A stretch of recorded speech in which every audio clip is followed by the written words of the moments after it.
रहे हैं वो। इस कॉन्फिडेंस का जो राज है वो क्या लगता है आपको? क्या राज है भूपेश बघेल का? पार्टी का सपोर्ट है या उनको पता है कि कोई सबूत नहीं ईडी के पास उनके खिलाफ? देखो, जब आदमी ईमानदार होता है और वो कहीं किसी भी प्रकार की कोई गलती नहीं किया होता तो कॉन्फिडेंस स्वाभाविक रूप से आता है।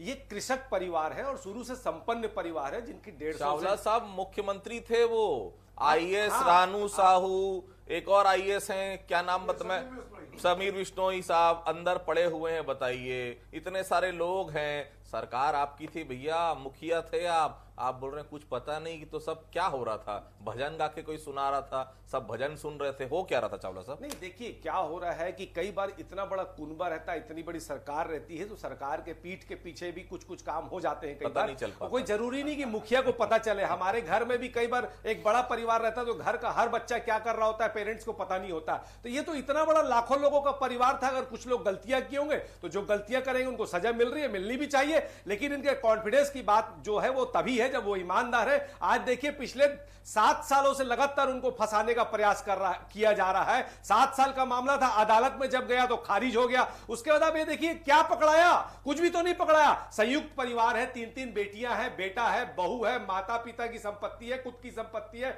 एग्रीकल्चर लैंड है, डेयरी का काम है। अगर 33 लाख पकड़ाया तो 3 लाख छोड़ के वो 30 लाख ले गए। इनकम टैक्स के जो नियम प्रक्रिया कायदे होते हैं वो सवाल जब उसके जवाब मांगे जाएंगे तो वो जवाब उनको ईमानदारी से दे दिए जाएंगे। लेकिन देखिए, क्रोनोलॉजी समझिए, बदनाम करने का प्रयास था। कभी उनके क्षेत्र में किसी ब्लॉक अध्यक्ष का छापा पड़ जाता है, कभी उनके पहचान वालों का छापा पड़ जाता है। आदित्य जी, जिम्मेदारी के साथ बोलना चाहूंगा, 14 लोगों का छापा पड़ा होली के 2 दिन पहले, होली खराब करने के लिए। वो 14 लोगों क्या कुछ भी नहीं मिला। अगर कुछ भी मिला होता तो अभी तक वो ब्रेकिंग न्यूज बन गई होती। आप ये सोचिए, एक क्या नहीं मिला, 2 क्या नहीं मिला, 14 लोगों के यहां कुछ नहीं मिलता है। ईडी की कोई अभी तक उनको कोई भी उनका स्टेटमेंट नहीं आया, कोई ट्वीट नहीं आया। इससे साफ जाहिर होता है कि नोट की मशीन ले गए। अरे अभी 4.5 करोड़ रुपए इनोवा में पकड़ाया, उसके लिए भी एक छोटी सी मशीन थी अमरनाका थाने में। इतनी बड़ी फोटोकॉपी मशीन को मीडिया हाइट बना दिया गया कि भैया ये नोट गिनने की मशीन है, नोट गिनने की मशीन है। अरे 1000 करोड़ रुपए अजीत पवार का छोड़ देते हो, वहां तो नोट मशीन वाली कोई बात ही नहीं होती। और हेमंत बिस्वा शर्मा को छोड़ देते हो, नोट गिनने वाली मशीन नहीं होती।